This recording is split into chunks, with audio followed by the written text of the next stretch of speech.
Today's episode of Lone Star Lawyers on the Varsity Podcast Network is brought to you by Varsity Search. Varsity Search builds great teams by connecting lawyers in Texas with career opportunities at small and boutique law firms. So if you're thinking of making a move or your law firm is looking to hire, please go to varsitysearch.com and book a time to visit right into my calendar. Varsity Search, building great teams. Hey everyone, Daniel here back with you on Lone Star Lawyers. Before we get started, I want to let you know about a few of the opportunities that we are currently searching for.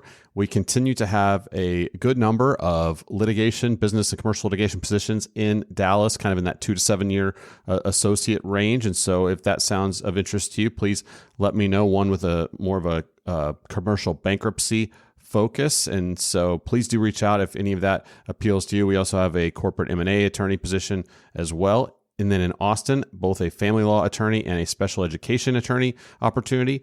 Move out over to Tarrant County in Fort Worth, family law attorney opening there, as well as a corporate and real estate attorney. And then in Houston, a personal injury attorney position. So there are also other things I'm learning about right now in San Antonio, in Tyler, in College Station as well. So really all over the state, a lot of activity, a lot of opportunities. So if there's something that interests you specifically, or just in general, you'd like to have a conversation about the market or what might be out there for you, please reach out to me, Daniel at varsitysearch.com. I would love to visit with you. All right, today we are in Austin, where our guest is JoAl Cannon Sheridan. JoAl is a board-certified family lawyer and the founding partner of Sheridan Family Law. She serves as president of the Texas Family Law Foundation, which promotes public policy and legislation during the Texas legislative session. JoAl was the youngest ever elected to the director of the Texas State Bar Board of Directors, and she served as a council member for the family law section for 10 years, as well as having served on the legislative committee for the family law section since 2001. She has been a Texas super lawyer every year since 2004 and holds an AV rating from Martindale-Hubbell. All right, with that, let's hop into our conversation with JoAl Cannon Sheridan on today's Monday Mentors episode of Lone Star Lawyers.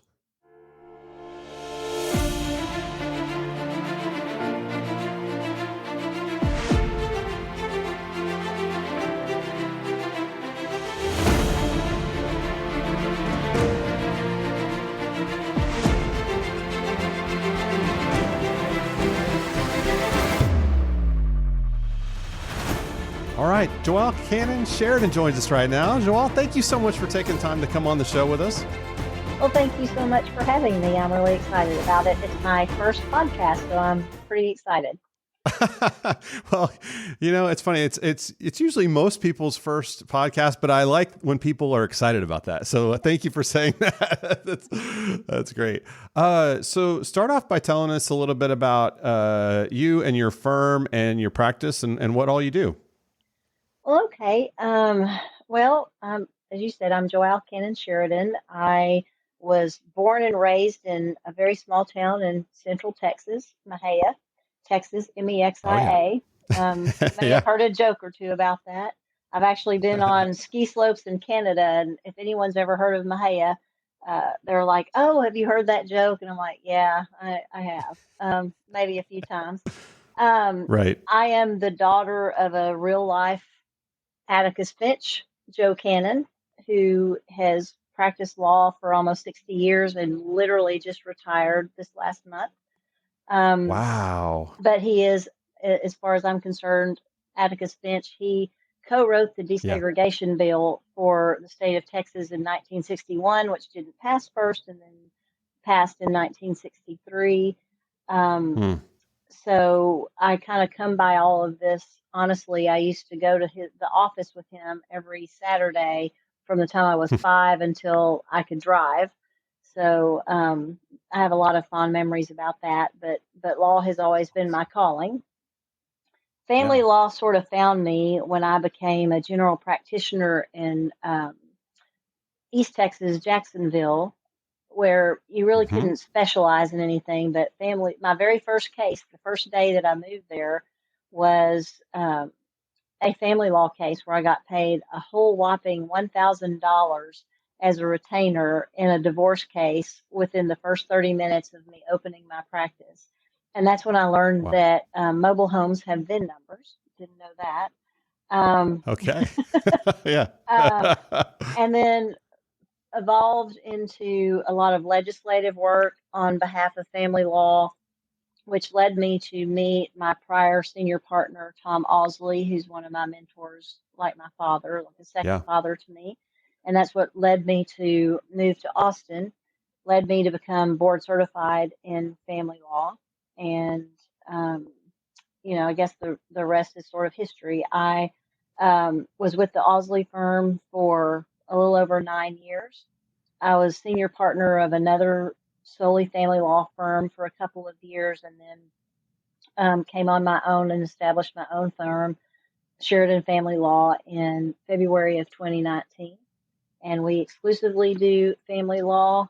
I have a couple of niche areas that I practice in, which are uh, third party custody, so non parent custody, grandparent, Mm-hmm. that sort of thing.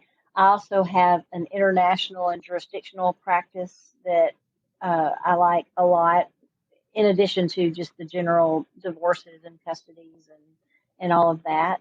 Yeah. Um, you Yeah. know, um, I think, and I've told people this before, that I guess one of the reasons I'm drawn to family law is I think family law, more than any other discipline of law, and I'm not putting any other discipline of law down because they're all wonderful, and I've practiced just about all of them too. But I do Right. think if you practice family law correctly, it is as much of a calling and a ministry as it is a law practice, Yeah.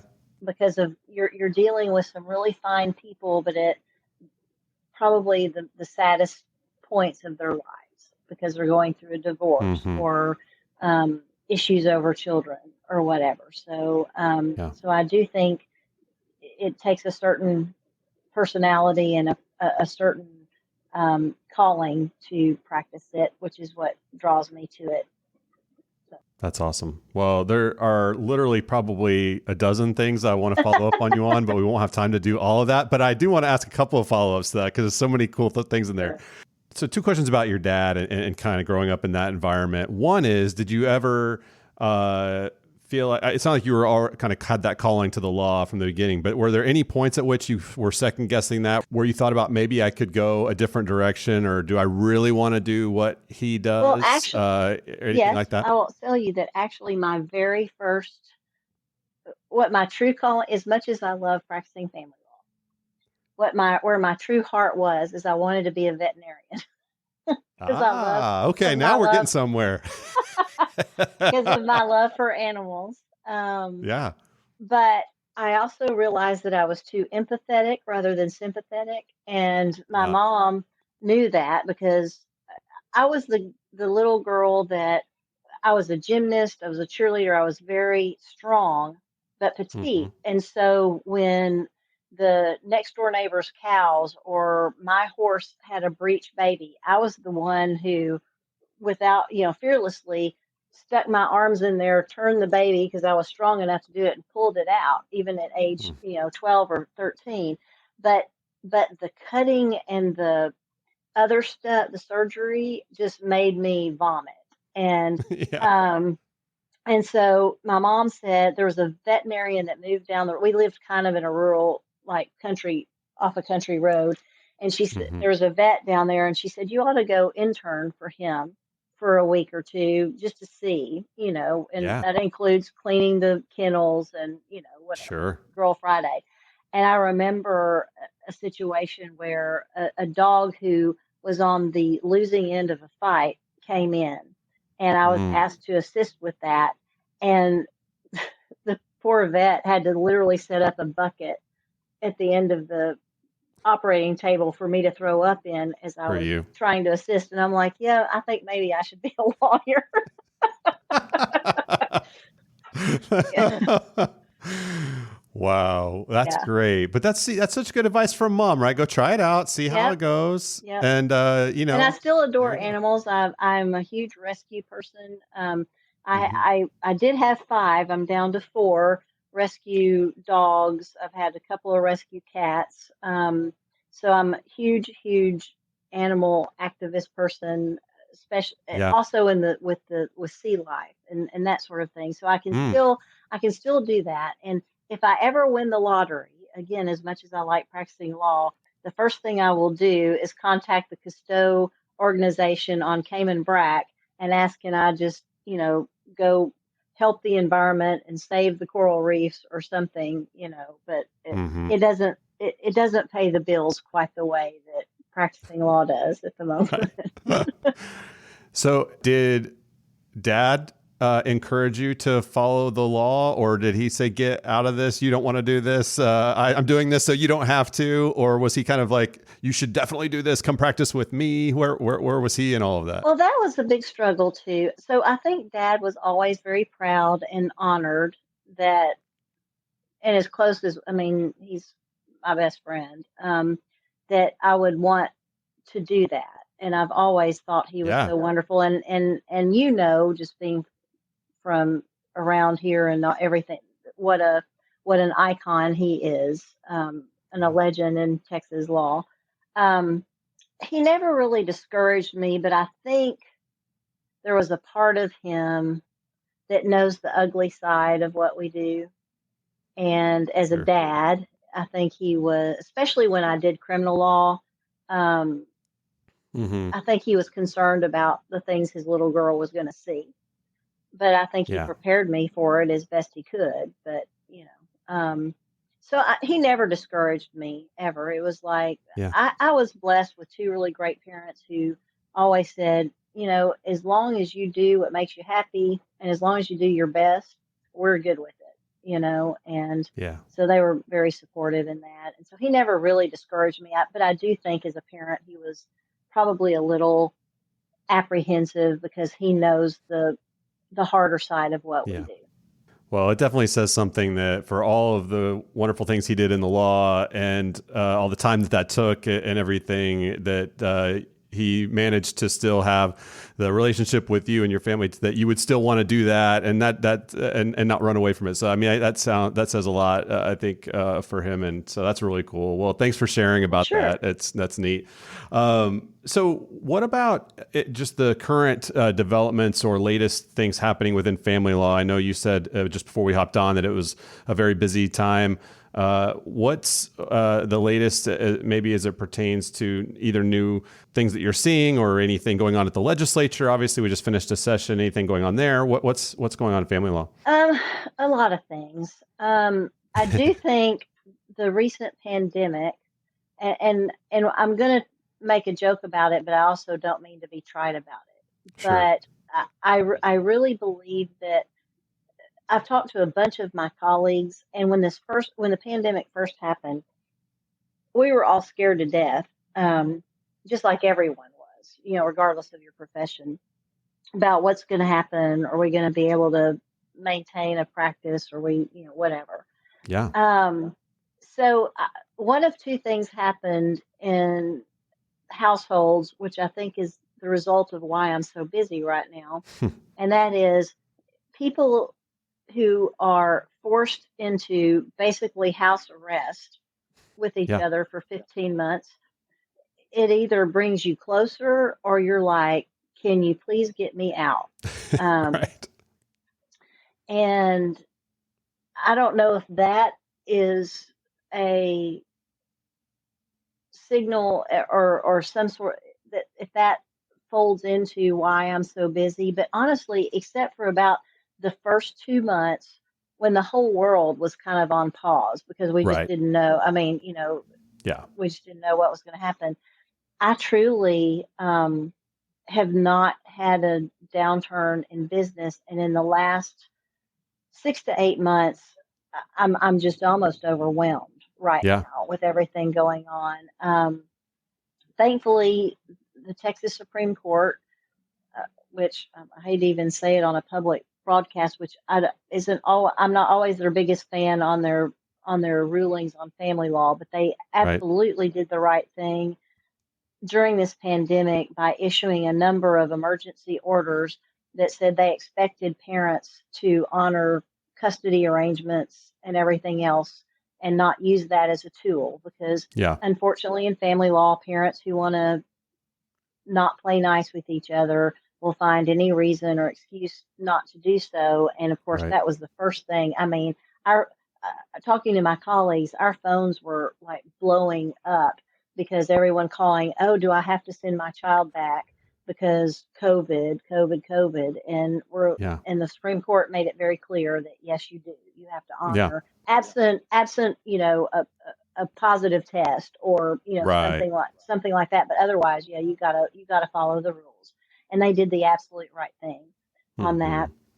that. As far as family law, there's one of the new rules that they issued on January 1st that mm, I'd say 95% of us are not very fond of.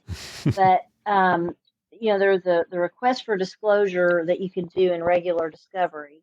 They, being the Supreme Court, has made it mandatory that 30 days after an answer is due and after a case is filed, you have to do these mandatory disclosures, including bank records and all that. And I think the issue with most of us is that we feel like we're the better judges of our lawsuits, Right. and not every case needs full-blown discovery, and not every case really merits that, Right. particularly the lower income ones. And to Mm-hmm. have that be mandatory has been challenging for Sure. us. But we've also, as creative lawyers, have found an end run around that. And so I'd say that 98% of us, now that that new rule came out on January 1st, we all almost always enter into Rule 11 agreements to defer that until we're Right. There you ready. go. So, Yeah. and then we pick our own battles and say, oh, how Yeah. about we just do this rather than that? I think I only need this information or, whatever. So Yeah. that's a new thing in family law. Another new thing in family law is that there's two new Supreme Court decisions, Texas Supreme Court decisions. One not, I guess, 2019, and then one that just came out relevant to me because it is in that third party custody kind of issue. Mm-hmm. So on the one hand, there's this one case that came out that said what I've always kind of said is that one of the ways there's about 15 different ways you can have standing as a non-parent to file for custody of a child. Mm-hmm. The main one that most people, well, there's two main ones. One is you've had actual care, possession, and control of the child for 6 months. The other is if you're a grandparent or a person with substantial past contact or a person within the third degree of consanguinity. Mm-hmm. Really, archaic term, but basically aunt, Right. uncle, cousin, Aunts, uncles, cousins. whatever. Yeah. If the child's present environment would significantly impair their physical health or emotional well-being. So those are the two. On the 6-month rule, if there's already been, say, a divorce decree or a custody order, there was a Supreme Court case in 2000, NRA VLK, that said there was no parental presumption in a modification. And I could go into a lot of details about that, but basically, like once you've already invited the court to be in your business, whether it was a divorce or a custody case, then there really is no parental presumption that you have to overcome. So it was just a best interest of the child test. Okay. And so the most recent, I can't remember, is it 2020 or 2020? Yeah, 2020 case from Henry State CJC that the Supreme Court came out with, and it completely reversed their decision of the VLK Okay. case in 2000. Okay. And so now there is a parental presumption, even though they had said for decades there wasn't. Right. I completely disagree with the legal basis of that, but I'm also not one of the 9 justices with robes on that sits in the Supreme Right. Court building. So that's Right. what we've got. But they also had a case prior to that, NRA H something, I can't remember, but I've cited it a couple of times in briefs recently, but that basically said, though, for the 6-month rule, even if there might be a parental presumption, there was always this fight over what does actual care, possession, and control mean? Does that mean a complete abdication of your parental rights? Or does that mean you've been pretty involved in their daily lives? And what the Supreme Court said was that it sort of excludes daycare workers or other people who could say they had the child the majority of the time for 6 months. But if you really were actively involved in making day-to-day decisions and feeding and putting to bed and brushing teeth and sort of that, that probably would overcome, and he didn't have to have a complete abdication of rights. If you were living in the same house, and that applies to a bunch of situations that I deal with where, people are living with grandparents and letting them foot the bill, letting them take them to the doctor, Yeah. let them make those decisions or anything. So it at least gives them standing to ask for conservatorship. Doesn't mean they're necessarily going to get it or be able to prove Right. These are emergency, standing but at least questions a that these standing rules have come question, out on. which is really what I'm all about. Let them have their day in court and then let the court decide Right. what's in the child's best interest. So I'd say those are the main things that have come down the pike in family law in the last year, 2 years. Yeah. Interesting stuff. Yeah. Yeah. And how about you referenced COVID earlier and kind of the impact it's had on families and the types of clients and things that have brought into your door over the last year. How about just practicing within COVID and kind of moving forward now that we're talking here on June 30th? What are you expecting to see as we're turning the corner, hopefully, and how does that look? So I'll say, and I can speak for a lot of my colleagues. We had a rough time in the beginning. It was just very, very scary. I was fortunate enough that, number one, lawyers were considered essential workers. So I had an Yep. excuse to come to the office. And so after I Right. finally got out of my initial 4 or 5 week depression and, oh my God, is the world ending? I literally got up every day, showered, dressed as if I would come to the office, you know. And that really helped me emotionally, I think. And I had several colleagues tell me they did the same thing if they were able to, if their buildings would allow them Right. to do that. But it was extreme, especially at my age, because I'm not a spring chicken anymore. And so the learning curve for doing the virtual trials is still challenging. I've gotten better at it. I'm kind of Yeah. proud of myself to Yeah. actually be able to upload an exhibit, and then, but I finally got to a point where I could upload an exhibit, but I couldn't figure out how to unshare it. But I finally figured that out, so I was really proud of myself for Right. that. But it was still very challenging, and there's something, especially as a Baylor lawyer, and we're kind of incestuous, but that there's something that's just completely lost about the dynamics of not being in the courtroom and taking Right. depositions and not being there, with the atmosphere and everything. So that's been really challenging. Last week, I had a follow-up temporary orders hearing in Cameron County who is already insisting that people come live. And I cannot tell you, the only other time I have felt that much joy in the last year is when I got my vaccine. Second shot. I mean, it Right. was Right. so fabulous to be back in a real Yeah. courtroom with real Oh, people yeah. and seeing the court reporter and having that. Um, I do think, based on what I've talked to with other judges, they're they're taking their time opening back up depending on your county. I mean, there's one Mm-hmm. case I have coming up in August that we've had 4 hearings that it's had to be piecemeal, and all of them have been Zoom. And now our final is going to be, our resolution of it's going to be live, which is going to be interesting. Yeah.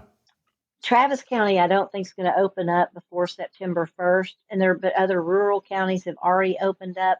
But I Yeah. think live hearings, as we used to know them as being required, are probably in the past. From what I'm hearing from judges, things like CPS hearings, um, some more administrative type hearings, bench conferences, things like that. I think people have decided they like the convenience of a Mm-hmm. Zoom hearing, or that's also been challenging too, because I practice in so many counties and I have to go from Zoom to life size to Teams to, whatever, and Yeah. try to remember how do I upload or Yeah. do this or that? So I think we're going to see, especially in family law, I do think we're going to see, depending on the type of hearing it is, I think like uncontested divorces and uncontested dockets, they'll probably be more than happy to do all that by virtual Yeah. hearings. So I think it's just going to depend on the judge. I think it's going to depend on the type of hearing and the jurisdiction. I think everybody's ready to get back into the courtroom, but I do Hmm. think it's not going to be fully live probably from here on out. There's going to be still some virtual requirements, just depending on the court Yeah. and the case. Yeah. No, that sounds consistent with what we're hearing from folks that we're talking to in Dallas and Houston and San Antonio. It seems pretty similar that the urban counties are a little slower to reopen than the rural counties, but that all of them are kind of looking ahead as to taking some of the maybe, less dispositive or less controversial hearings and getting them onto the online schedule moving forward and making that kind of the way we do things. Right. So that'll be interesting to see how it plays Yeah. out, but hopefully better for everybody Yeah. if we can settle in on a new normal. On the big contested cases, I definitely want to be live. It's when Yeah. there's documents and evidence and that sort of thing. I will say that I may have gotten just a tad spoiled. I don't want to have to charge my client 2 hours of time to drive through Austin traffic to do a 10-minute prove Right. up hearing. If I can do that by Yep. logging in on Zoom and save them that money, I'm perfectly happy with that on an uncontested matters. Yeah. Yeah, no, for sure. All right. So I want to ask you about associates and what you've observed over the years. What's something that, as you've worked with and led young lawyers and associates, that you would say is something that they can do to stand out when you see them doing this, whatever this thing is, makes a positive impression on you? Trying to think of a kind way to say this. Number one, when they respect their elders, Right. which I am one now. How do they go about doing that? How does that look? They don't get overly aggressive trying to prove themselves, and that they actually have deference to an older attorney or a more experienced attorney, um, especially if they know or should know their reputation in the community, Right. to not get overly aggressive and to, that's not to say lay down or whatever, but to just, Yeah. civility is just a huge deal to me, regardless if it's a young lawyer or not. But Right. I have very little patience with younger lawyers who think that the way they prove themselves is to be overly aggressive Hmm. and, what I sometimes consider unreasonable, or not having good judgment or seeing the big picture of things. I have a lot more respect for a younger lawyer and an associate who, um, kind of understands the lay of the land and is more open and like, I realize I'm the new kid on the block. Here's the best thing I'm trying to do. Can we work together? And having the maturity to have that conversation with an older lawyer, not to be dismissive, not to be, intimidated, but just to say, look, I'm here and want to.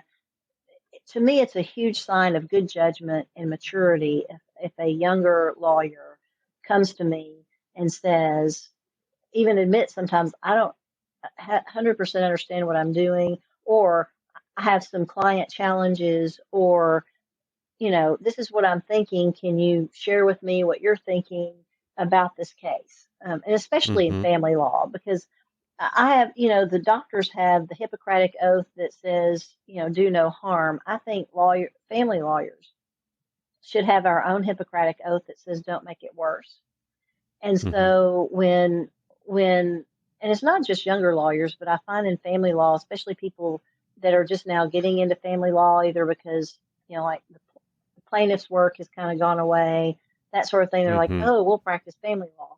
And they sort of get into, get down in the mud with their clients and into the emotion, and that's just not helpful. in these situations, Yeah. particularly when children are involved. And so that's the advice I would give to a younger lawyer, other than find a mentor, find a good one, Hmm. not one that's overly Mm-hmm. aggressive or whatever, but find someone who will actually take the time, to show you the ropes and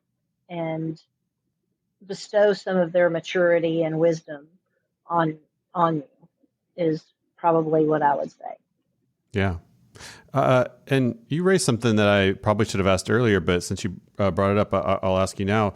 How do you go about trying to balance, if that's the right word, how do you try to balance having the emotional connection with your clients in order to understand what they're going through and be a good counselor and all of that and gain their trust and so forth, versus being kind of sucked in to the emotions that they're going through to where you're not as effective as their lawyer, as their advocate? I imagine in family law, that's a particularly difficult challenge and line to walk. How do you advise young lawyers on trying to do that? I'm not going to say it's not even challenging for me after 29 years of practicing. Yeah. And sometimes it's more in the high conflict cases. It is hard, and it's especially hard if there's a high conflict case and you have an opposing counsel who has sort of become personally involved and, probably Yeah. not being as objective as they can. The only advice I Right. can say is just don't get down and wallow in it. Here's my small town roots again. It's like, don't wrestle with a pig. You both get dirty and the pig likes it. You just don't do it. And Right. it's sort of like the doctors too, being sympathetic, but also standing back and being objective and not getting personal. It does no one any good. It doesn't do me and my family relationships any good if I'm emotionally involved in bringing that home. Mm-hmm. And you have to do that a little bit as a human being. I mean, you can't Right. completely, not do that. But the more you can be objective and not get involved in the personal and the personalities, and Yeah. truly be the objective counselor and advocate for them, but also be realistic. That's what I find in family law sometimes. What I have seen in some of the younger lawyers that it's just not the way I practice, is that basically whatever their client asks them to do, as long as it's not unethical, they're willing to do it, even if it's Mm. not practical, even if it's not realistic. There Mm-hmm. doesn't seem to be a lot of reality testing. Right. It's sort of like, I want this. Well, Right. yeah, I want to, like I said before, I want to be, 15 pounds slimmer and 4 inches taller, but that's not going to happen. It's not realistic.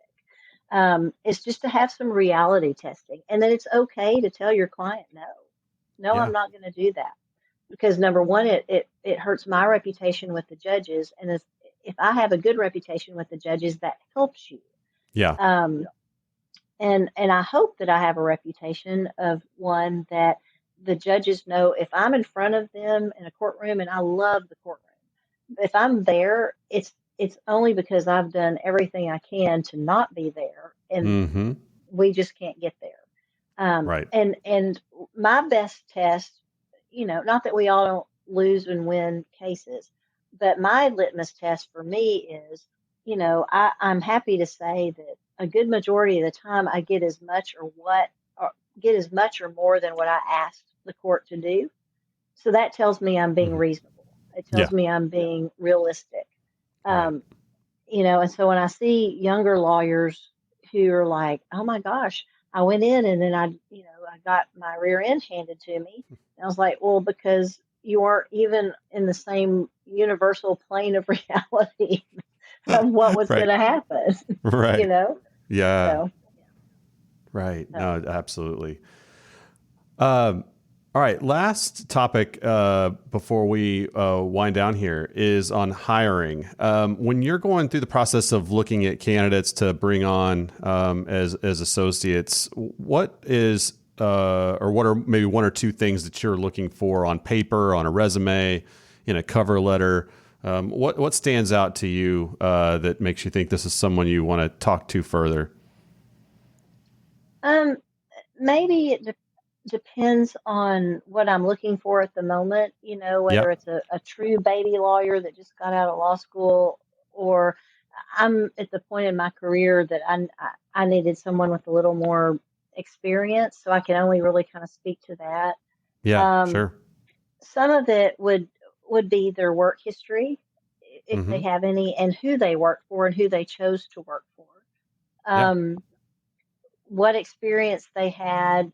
Grades do matter. They're not the be all end all, but Right. um, and experience, I would say. But truly, if they can make any sort of statement about their why they are choosing to do what they do, if it seems sincere, Yeah. and for me, again, going back to professionalism Yeah. and civility, if I can get some kernel or nugget about that integrity matters, Yep. um, that's important to me. Yeah. Yeah. Yeah.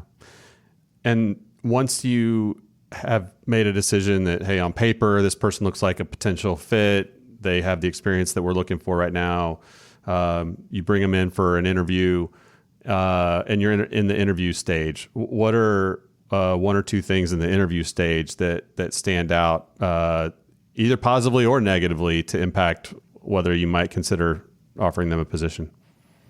Um, Couple of things. How do they present themselves?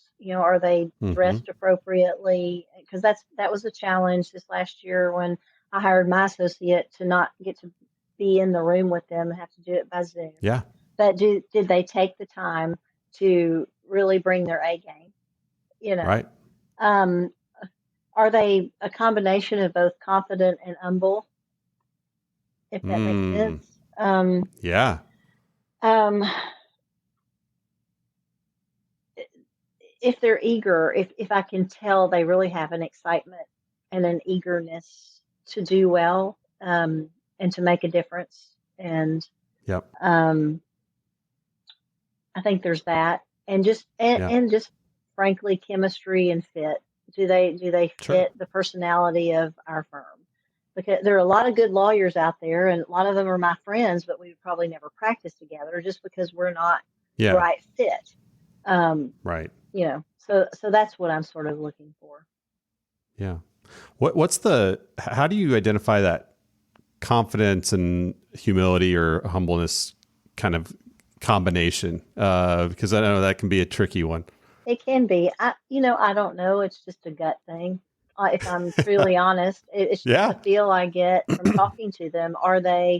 It, there's a fine line between promoting yourself, which you have to do in an interview, but Yeah. also not Sure. being arrogant, and Yeah. also understanding that you want an opportunity to mentor under someone who you have respect for. And also, and this isn't like, all of us lawyers have a little bit of an ego, but I don't want someone to overkill, oh, Miss Sheridan, I read your bio and you're blah, blah, blah, blah, blah. But do know your audience. I mean, do a little Yeah. research and at least tell me why you want to come work for me. Well, I Right. mean, why Right. me as opposed to, 10 other opportunities you have? Why is it important for you to come work for me? Why is in my practice something that you're interested in? And just Yeah. have the knowledge of who you're interviewing with, and why that would be important, and why you think it would be a good fit for you. Yeah. Yeah. I think that's so important. I'm glad you said it, because I know a lot of times people, lawyers that are applying for positions or either writing cover letters or interviewing, they think through enough sometimes to be specific about they want to do this type of work. Like, I want to do Right. family law. I want to do family law in Austin.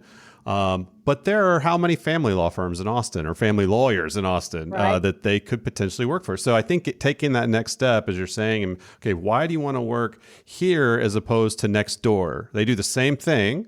Not as well, I'm sure, but Or differently. yeah, They do it differently. differently. Yes. But any family, all in awesome. Why do you want to work here? This specific building, this specific office with us, and I think that's important to identify. And so that's good. I'm glad that you mentioned it.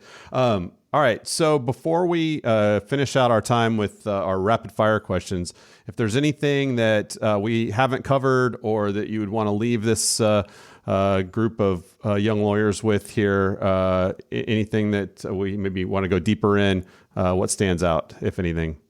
One thing we didn't cover that has been a big part of my career and what my father did and led me to do, I think it is uber, uber important, even as a baby lawyer, to give service back to the profession that gives us an opportunity to make a really good living. Whether it's bar work, whether it's pro bono work, whatever. I just think it just makes your life and your practice feel more fulfilling. And I just think it's important. I mean, we have been gifted with a wonderful opportunity to make money while helping other people. But I think we can also do it without getting paid for it, which sometimes is more meaningful than when the check clears. I just think it's really, especially in bar service, I just think that's, we have such an amazing opportunity to help our fellow lawyers and to help the community by that service work. And I think that also makes a really good work-life balance that is really, really important. It's not all about the billable hours at all. Yeah, that's a great note to finish up on. So thanks for that. All right, rapid fires. Are you ready? One word, one phrase. Okay. All right, let's knock it out. Okay, so name one trait or characteristic that you most want to see in an associate. Loyalty. All right. What habit has been key to your success? To-do list. There you go.